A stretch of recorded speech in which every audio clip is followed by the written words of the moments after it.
नमस्कार सर्वांना, Rupali delicious kitchen मध्ये आपलं स्वागत आहे। आज आपण उन्हाळा स्पेशल रेसिपी बघणार आहोत। कैरीची वर्षभर टिकते ही रेसिपी। एकदा करून ठेवली की वर्षभर आपण खाऊ शकतो। फ्रीज शिवाय ही आपली ही वर्षभर टिकते ही रेसिपी। तर मग चला साहित्य बघूया आणि रेसिपीला सुरुवात करूया। आज आपण मस्त असा गुळांबा करणार आहोत। मी ही पाव किलो कैरी घेतली आहे, 250 ग्रॅम। 2 वेलचीची पूड करून घेतली आहे इथं। 2-3 दालचिनीचे असे छोटे छोटे तुकडे घेतले, 3 लवंग घेतले आणि गुळ घेतलाय।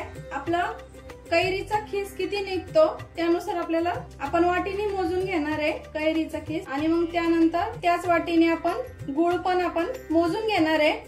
वजनी प्रमाण म्हणाल तर पाव किलो कैरी घेतली तर त्याला 200 ग्रॅम आपल्याला इथं गुळ घ्यायचा आहे। कारण कैरीचे साल आणि कोय मिळून थोडस वजन त्याचं कमी होतं, त्यामुळे म्हणजे आपल्याला दोन्ही बरोबरीनच घ्यायचं आहे साहित्य, गुळ आणि कैरी। तर मग आपण आता कैरीचे साल काढून घेऊ आणि किसून घेऊ। तुम्हाला किसताना दाखवते मी कैरी कशी किसायची, किती जाडसर किसायची ते।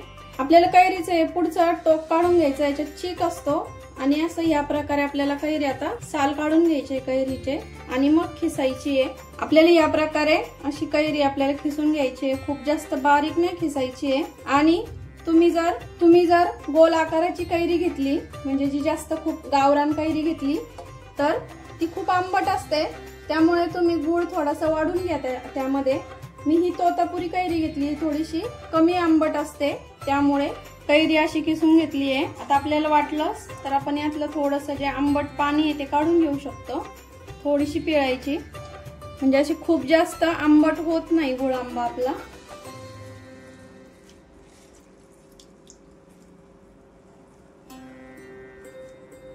तर बघू शकता आपला 1 वाटी इथं तयार झालंय कैरी।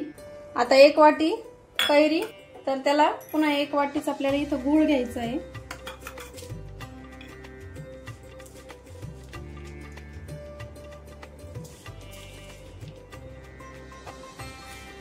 गुळ बारीकच घ्यायचा म्हणजे लवकर मेल्ट होतो। आता टाकून घेऊया दोन्ही साहित्य एकत्र आणि स्टार्टिंगला फुल गॅसवर, आणि थोडा आपला गुळ विरघळला की मीडियम करायचा आहे गॅस। बघू शकता गुळ पूर्ण विरघळलाय आणि हे पातळ झालंय। आता आपल्याला हे 7 ते 8 मिनिटं छान घट्ट करून घ्यायचं आहे किंवा परतून घ्यायचं आहे। आणि आता ह्या स्टेजला आपल्याला इथं दालचिनी आणि लवंग टाकून घ्यायचे, वेलची पूड पण टाकायची आपल्याला इथंच। आता हे छान मी 5 ते 7 मिनिटं परतून घेते।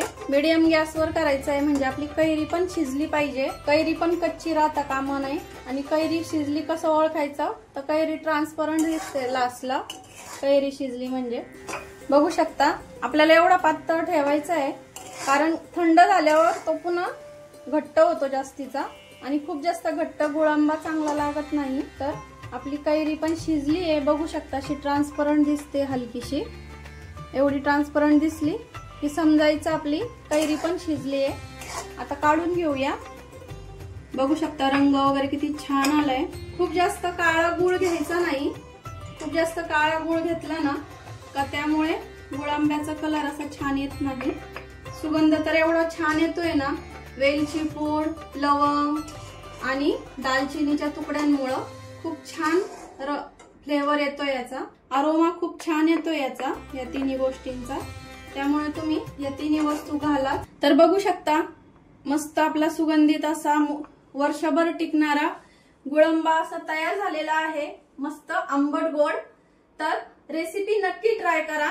रेसिपी आवडली असेल तर लाईक, शेअर, सबस्क्राईब करायला विसरू नका, आणि रेसिपी नक्की करून बघा, कारण घरचं जेवण हे खरंच स्वादिष्ट असतं।